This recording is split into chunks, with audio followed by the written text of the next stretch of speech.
네, 오늘 하나님께서 우리에게 주시는 말씀은 요한일서 5장 9절부터 13절까지 말씀입니다. 요한일서 5장 9절부터 13절까지 말씀입니다. 화면 보시고 함께 읽겠습니다. 제가 읽습니다.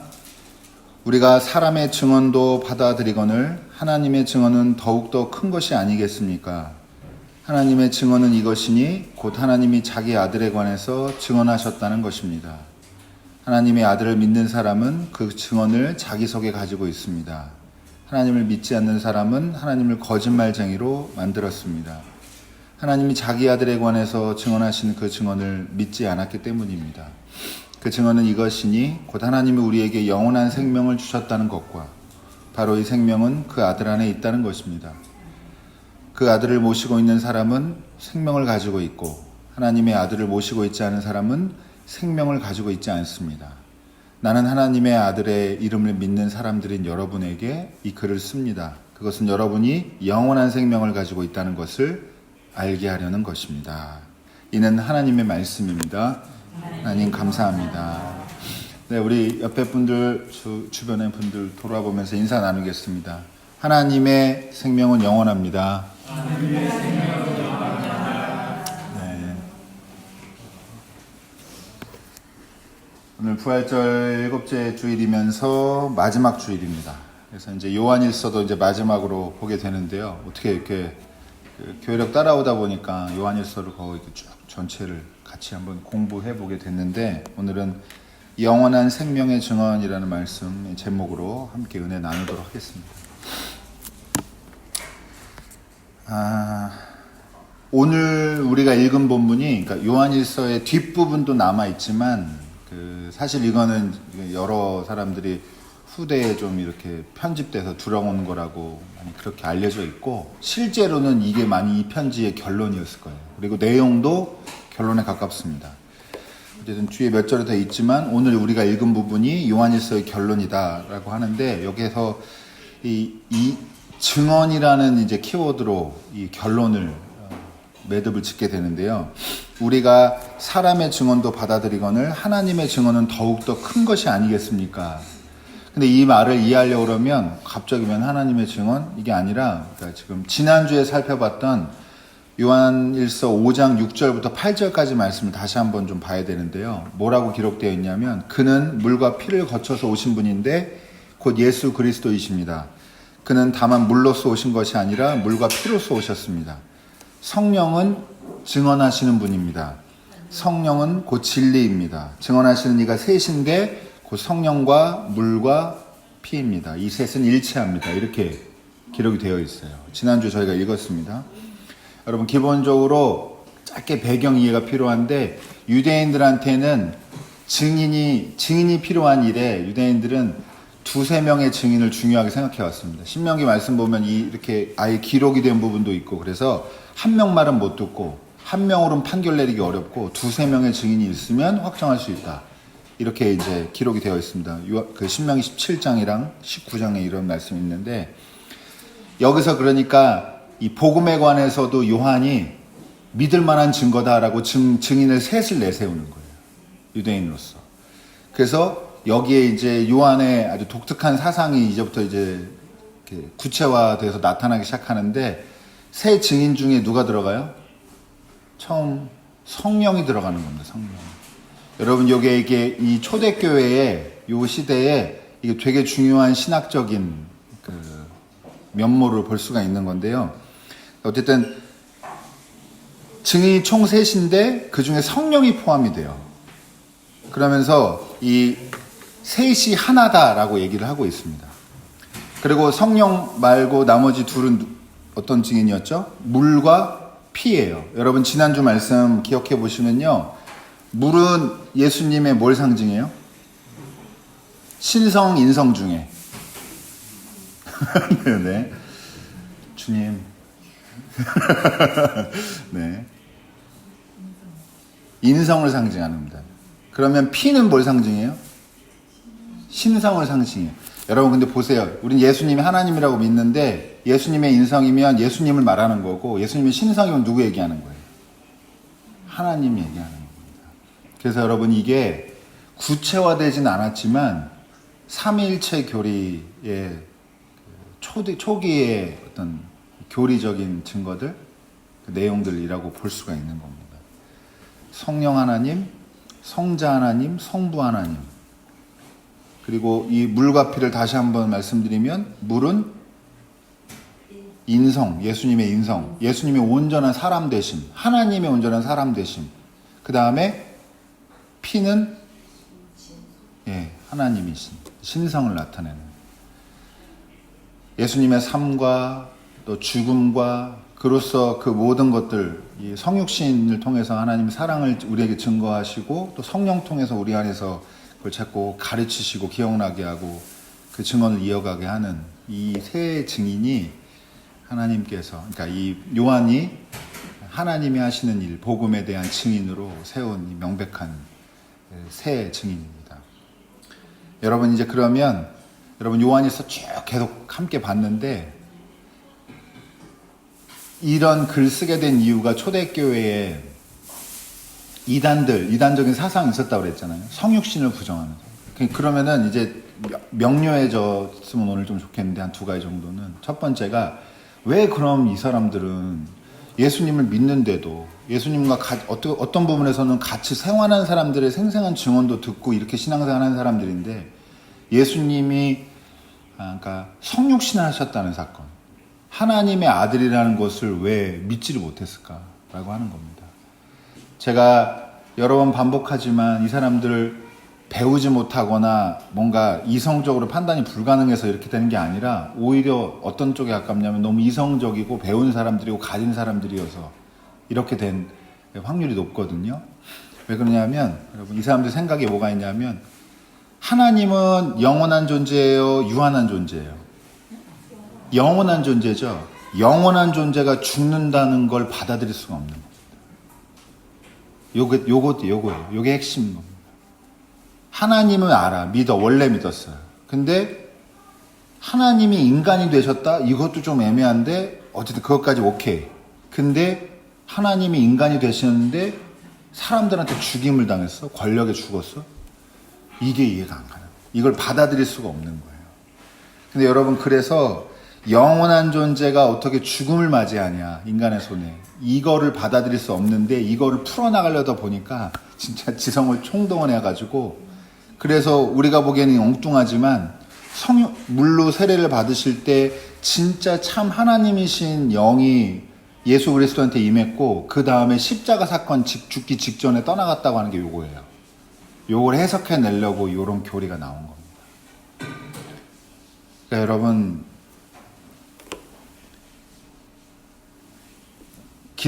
그러니까 기독교인은 하나님이 인간이 되셔서, 인간이 되시는 것만이 아니라 사시고 고치시고 치유하시고 가르치시고 이런 일을 하지만, 고난받고 죽으셨다라고, 그리고 부활하셨다, 아까 이게 전부 다 하나하나 구분된 사건이 아니라 전체 사건이라고 말씀드렸잖아요. 이걸 통으로 받아들이는 거예요.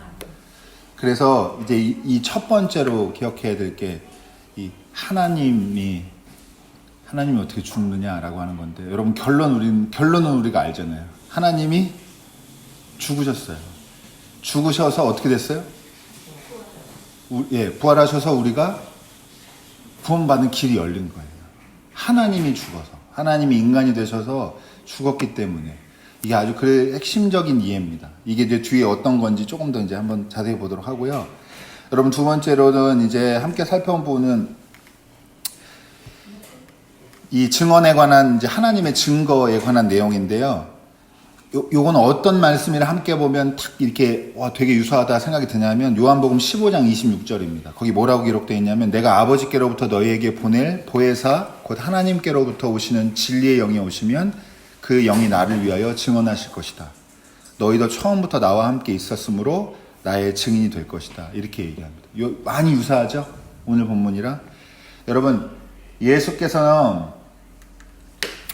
예수께서는 증언하시는 성령을 통해서 뭐라고 우리에게 가르치셨냐면, 너희도, 이 제자들도 증인이 될 수 있다 라고 가르치셨습니다.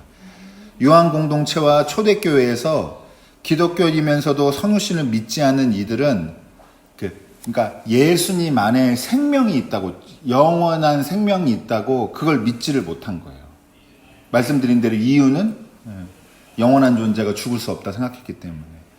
그리고 이런 입장은 반복하지만 어떤 이제 이 현실적인 그 태도고 그 교회에서 그걸 못 받아들였냐면 여러분 형제 사랑을 거부해요. 그럴 필요가 없다는 거예요. 근데 여러분 요 연관성을 이제 요한일서 말씀 쭉 봤으니까 이제 명확하게 이해를 하셔야 됩니다. 감이 좀 촉이 좋으신 분들은 감이 오실 텐데 이걸 정리를 같이 해야 돼요. 이게 오늘 그 말씀 핵심이고 요한일서 핵심입니다. 그리고 이 부활절 요번 해에 나해의 이 부활절 메시지 핵심인데요. 여러분 왜 성육신을 믿지 않는데 형제 사랑을 거부했냐? 이게 연관이 돼야 돼요. 이걸 풀 수가 있어야 되는데 뭐냐 하면 여러분 하나님의 증거를 받은 사람은 예수 그리스도가 우리를 위해서 자기 생명을 주셨다는 그 사실을 믿는 사람이에요. 그죠? 다시 말해서 희생을 통해서 구원을 받았다라는 걸 믿는 사람인 거예요. 희생을 통해서. 근데 여러분 그러니까 당연히 우리는 그런 예수님을 본받아야 된다라고 하니까 형제를 위해서 사랑하고 형제를 위해서 희생하고, 여러분 예수님도 이렇게 가르치셨죠.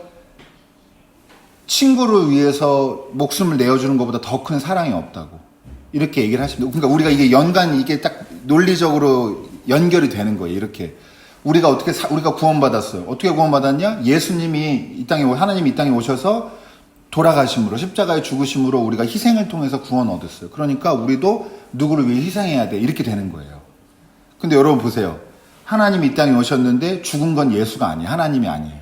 그러니까 나도 누군가를 위해서 희생할 필요가 없어지는 거예요. 요게 논리적으로 그럴 수밖에 없는 이 허점 같은 게 이제 생긴 겁니다. 그래서 여러분 쉽게 정리할게요. 여러분 우리도 찬양 다 똑같은 찬양하니까 오해하지 마시고, 하나님 너무 사랑해요 막 눈물 흘리는데 돌아가서 가족 안 돌보고 이웃이랑 싸우고 회사에서는 승진하려고 다른 사람 깎아내리고 이렇게 하는 거예요. 여러분 제가 두 가지 그냥 쉽게 한국 정서에서 이해할 수 있는 걸로 얘기할게요. 여러분 제가 어떤 친구네 집 얘기 들었는데 거기 아주 그 종갓집 같은 데 와가지고 제사를 엄청 드려요. 근데 이 친구가 어릴 때부터 아주 염증을 느끼는데 뭐냐면 제사 드리고 맨날 싸워요. 친척끼리. 제사를 정성스럽게 한 1시간 드린 다음에 끝나고 3시간 싸우는 거예요. 그럼 조상님이 엄청 기뻐하시잖아요. 그죠? 제사는 드렸으니까. 여러분 이해 가세요? 무슨 말인지? 기독교는 똑같아요. 마찬가지입니다. 여러분 하나님 사랑합니다. 하나님이 이게 결핍이 돼가지고 애정 결핍이 있어서 날 좀 더 사랑해다 이런 분이 아니란 말이에요. 그러면 하나님 사랑합니다가 어떻게 돼야 돼요? 이웃 사랑으로 이게 나아가야, 그래야 하나님이 사랑하는 걸 사랑하는 거니까 하나님이 그 일을 사랑하신단 말이에요. 요게 핵심이에요. 이게. 전 사람도 관심이 없고 사람 하는 일에는 별로 이렇게 신경 쓰지 않습니다. 그러나 저는 하나님은 너무 사랑해요. 이게 다 뻥이라는 거예요. 이 하나님을 잘 모른다는 겁니다. 그래서 여러분, 이게 굉장히 어떤 부분에서는 여러분 가진 신앙생활에서 들어보지 못한 농담입니다. 여러분, 이거를 이렇게 좀 전환이 필요해요. 이 신앙생활의 전환이. 여러분, 우리 교회가 그래서 제가 저희끼리 하는 얘기라 솔직하게 얘기하면 저희 교회 작은 교회라 한계가 있어요. 뭘 하려고 그러면. 우리는 우리 생존을 위해서 존재하는 그런 퍼센트가 너무 많아요. 근데 원래는 저희보다 조금 더 규모가 커져서, 그리고 제가 그냥 편하게 말씀드리면 150명 안쪽이 돼서 넘으면 저는 안 좋다고 봐요. 왜냐하면 우리 교회에 누가 다니는지를 모르게 되면 저는 그거는 별로 좋은 교회 형태라고 생각 안 합니다. 그리고 나서 서로 관계가 있고 공동체성을 쌓고 서로 사랑하는 마음으로 뭘 해야 되냐? 지역사회에서 섬겨야 돼요. 이걸 해야 됩니다. 저희도 그래서 7개년 계획 그런 거 하면 좋겠지만 그게 뭐 의지로 이렇게 억지로 되는 건 아니고, 그러니까 저희는 어쨌든 그런 차원에서 조금 더 저희 규모가 커졌으면 하는 생각이 있고, 커지기 위해서가 목표가 아니고 우리가 조금 더 교회로서 사회적으로 역할을 감당해야 되는 게 그게 저는 하나님 뜻이라고 생각을 하는 거예요. 근데 그렇게 되더라도 꼭 기억하시기 바랍니다. 나중에 제가 이렇게 딴소리 하면은요, 저한테 오늘 설교 기억하라고 해요. 여러분, 목사가 되면은 프로그램을 많이 만들고 하루 종일 일주일 내내 교인들을 교회 오게 만든단 말이에요. 예배를 여러 개만 하고. 별로 안 좋아요. 자주 안 드려도 됩니다. 예배. 이상하게 들리시지 마시고 자기 신앙생활에 유익이 될 정도로만 하면 돼요. 그게 일주일에 6번, 7번 아니에요. 여러분, 목사들도 별로 안 좋아요. 여러분 생각해 보세요. 일주일에 설교를 7번 한다고 생각해 보세요. 설교 퀄리티가 어떻겠어요? 당연히 떨어져요. 1년, 2년 버텨도 그 이후에는 어려운 거예요. 여러분, 그러니까 신앙생활이라고 하는 건 교회 생활 열심히 하라는 얘기가 아니라 교회에서 어떤 최소한의 그리고 진정성 있는 어떤 합의된 어떤 예배의 형식 또 신앙 봉사에 그걸 하고 그 외에는 어떻게 해야 돼요? 계속 외부로 나가요. 사람들 만나서 사랑하고 우리가 그 사람들을 위해서 봉사하고 섬기고 이게 우리가 해야 될 일입니다. 이걸 만들어내는 논리적인 근거가 교리적인 그런 내용이 여러분 보세요. 다 동의어인데 예수 그리스도 하나님의 아들 육체로 오심 물과 피로 온전한 신성과 인성의 결합 성육신 이게 다 동의어입니다. 이게 연결고리처럼 되어 있기 때문에 이거의 고리가 하나 어디가 빠지면 그러면 이제 구체적인 실천의 영역이 이제 애매해지고 이렇게 됩니다. 여러분 사실은 예수 그리스도라는 이름은 말하자면 이중 이름이에요. 예수도 이름이고 그리스도도 이름입니다. 근데 이게 제가 지금 쭉 설명했으니까 이해하기 어렵지 않으실 텐데 예수가 그리스도시다라는 얘기예요. 그러면 인간 예수님이 하나님의 아들, 하나님이시다라는 고백이 이 안에 들어가 있는 겁니다. 성육신에 대한 고백이 이 안에 믿음이 포함되어 있는 겁니다.